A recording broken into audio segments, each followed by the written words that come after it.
ikaw na. Uy, kumusta? Nabalitaan mo na ba? Ang alin? Parami na ng parami ang nagsasagawa ng plastic bag ban. Uy, hindi nga. Oo. At alam mo ba, Na ano? pang 21 ang Pilipinas sa may pinakamalalang kaso ng polusyon sa buong mundo. Grabe naman yan. At dahil yan, Saan? toneladang basura. At malaking porsyento nito ay plastic bag.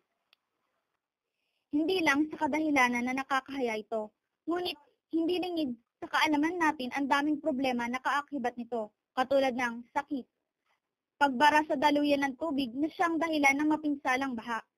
Kaya't di nakakapagtaka kung ipagbawal na ang paggamit ng plastic bag nitong mga superhero ng kamay nilaan, katulad na lang ni Herbert Bautista ng Quezon City. Pati SM di pa huhuli. Kaso, paano naman ang industriya ng plastic bag? Ayun, nagpoprotesta.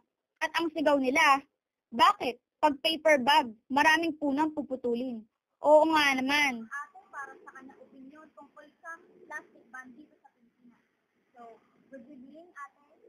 Ano po ang sa inyo? Pro po ba kayo o anti sa plastic ban dito sa Pilipinas? Ako na mawala yung plastic. Bakit po ang yung plastic? O ayan, ikaw, plastic bag o paper bag? Hay nako, bahala na nga si bro. Basta ang mahalaga, kung ano man ang maging desisyon, sana nga yun na ang tamang solusyon para sa problemang ito.